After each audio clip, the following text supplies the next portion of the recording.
वासुदेवाय। ओम नमो भगवते वासुदेवाय। ओम नमो भगवते वासुदेवाय। ओम नमो भगवते वासुदेवाय। ओम नमो भगवते वासुदेवाय। ओम नमो भगवते वासुदेवाय। ओम नमो भगवते वासुदेवाय। ओम नमो भगवते वासुदेवाय। ओम नमो भगवते वासुदेवाय। ओम नमो भगवते वासुदेवाय। नारायण नारायण। आइए देवर्षि आइए, स्वागत है आपका। बताइए, तो क्या आपकी कृपा दृष्टि हुई ध्रुव पर?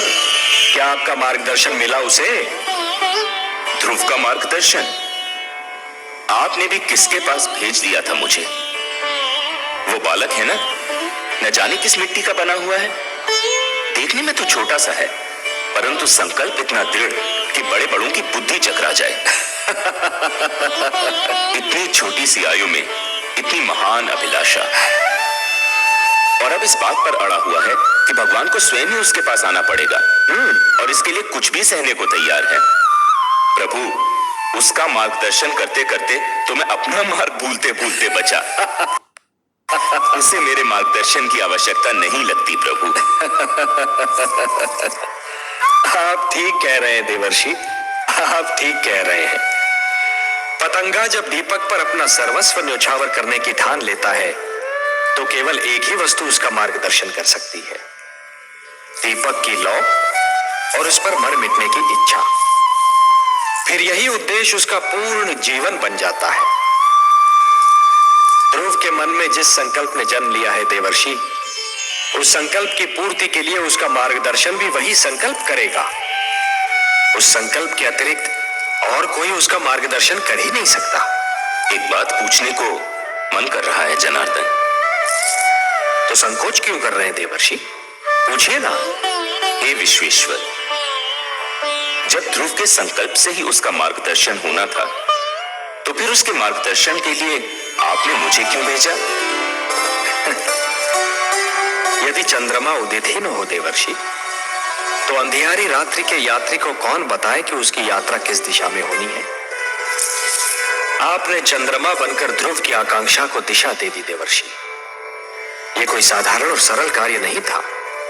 मैं जानता था कि यह कार्य केवल आप ही कर सकते हैं देवर्षि, केवल आप, क्योंकि आप सृष्टि के सबसे श्रेष्ठ मार्गदर्शक हैं। जो आपने किया वो केवल उचित ही नहीं था, बल्कि सराहनीय भी था। आपकी सराहना के लिए बहुत बहुत धन्यवाद नारायण।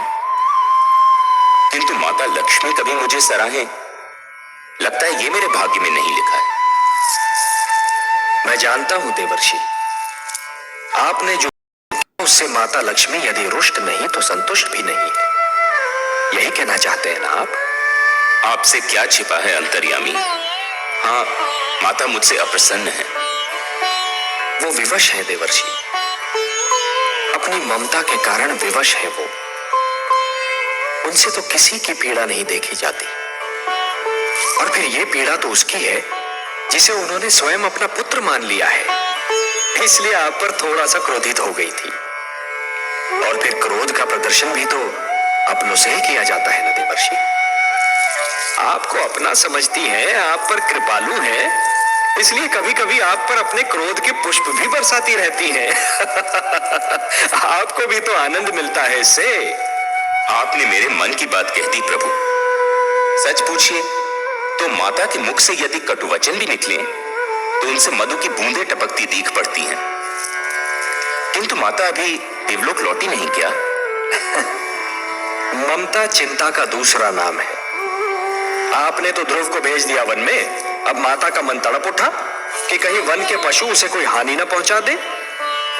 इस समय वो ध्रुव की रक्षा का प्रबंध करने शिव भार्या पार्वती से मिलने कैलाश पर्वत गई है।